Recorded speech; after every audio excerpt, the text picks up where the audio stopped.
kemungkinan BI juga akan stay kemungkinan karena melihat data Indonesia. Dan kalau melihat yield di Indonesia sendiri itu kemungkinan sekarang yang jadi permasalahannya adalah karena ketidakpastian global. Jadi kalau saya pikir keputusan Bank Indonesia sendiri tidak akan berdampak banyak terhadap yieldnya Indonesia, tetapi kemungkinan yang kedepannya adalah pengaruh adalah perkembangan global akan seperti apa dari Fed dan kondisi di US. Saya pikir seperti itu, Mbak. Baik, kita beralih lagi kepada David. Pak David, artinya memang Bank Indonesia ini sebenarnya masih punya ruang juga untuk bisa mempertahankan suku bunga acuannya untuk yang kelima kali dalam RDG kali ini. Ya, selalu kan Bank Indonesia itu melihat internal balance ya. Internal balance salah satunya yang mereka lihat pasti core inflation, kondisi ekonomi makro kita, pertumbuhan kita juga relatif baik di kuartal 1 kemarin. Nah, ini proyeksinya juga masuki kuartal 2, kuartal 3 kurang lebih moderat ya, cukup baik. External balance juga walaupun memang kita lihat ekspor impor agak menurun di bulan terakhir, tapi kita terus mencatat trade surplus. Ini sudah sekitar 3 tahun kita trade surplus. Ini juga didukung oleh harga komoditas yang masih sangat baik ya terakhir-terakhir ini walaupun memang tren menurun.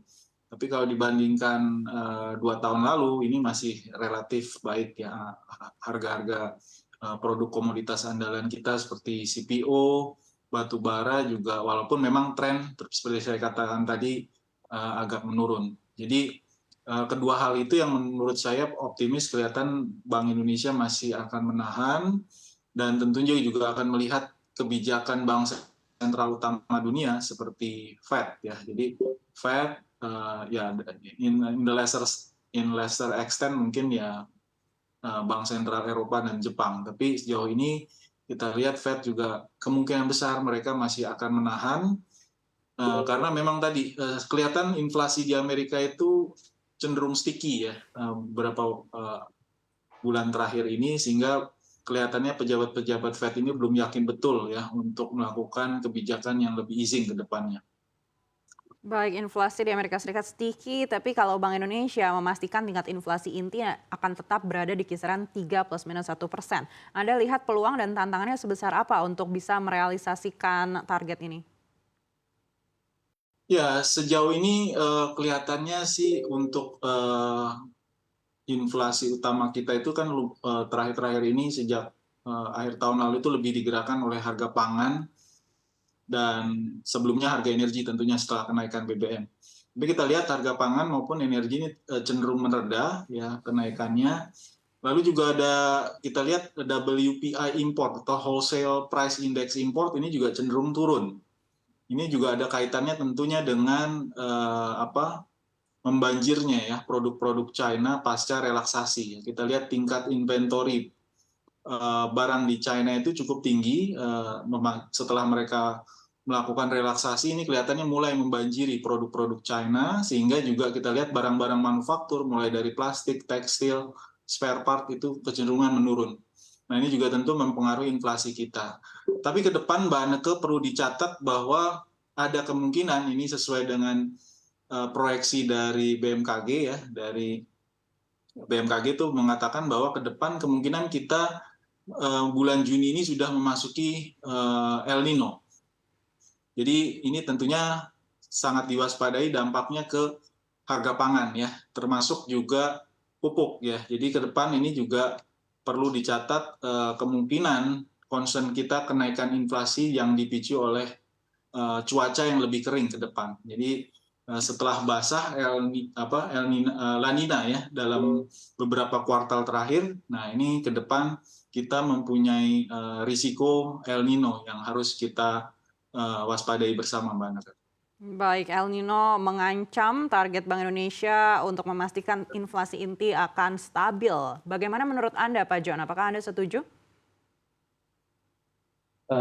Ya sebenarnya yang terkait dengan inflasi, kemungkinan akan terjadi inflasi di pangan itu udah beberapa kali emang ofisial pemerintahan juga menyebutkan ya terkait emang El Nino ada kemungkinan gagal panen akan inflasi ada kemungkinan naik gitu. Uh, jadi kalau menurut saya sih kemungkinan akan pemerintah sudah memperkirakan lah ya kemungkinan misalkan seperti apa.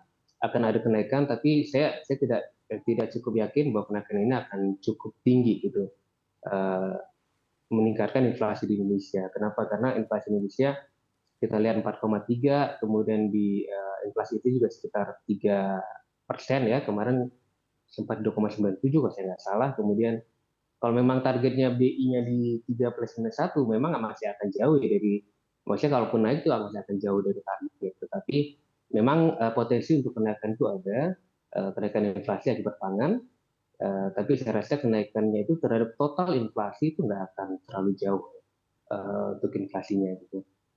Saya lebih ini dengan tadi juga komennya Pak David bahwa recovery di Cina itu menyebabkan barang Cina itu sekarang memang lagi banjir di mana-mana. Itu yang mungkin lebih kita juga perlu perhatikan. Baik, artinya meskipun inflasi mungkin akan lebih tinggi dari target, namun tetap masih ada ruang bagi Bank Indonesia untuk mempertahankan suku bunga acuannya.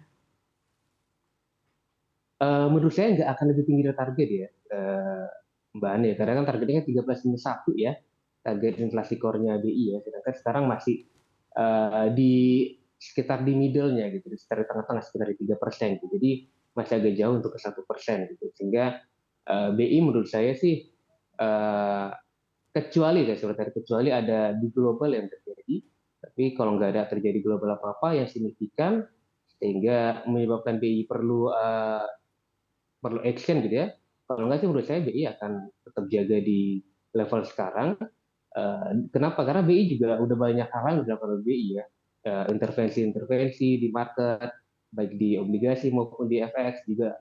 BI juga udah agak melonggarkan likuiditas di Indonesia gitu ya, dengan insentif-insentif terhadap GWM gitu ya.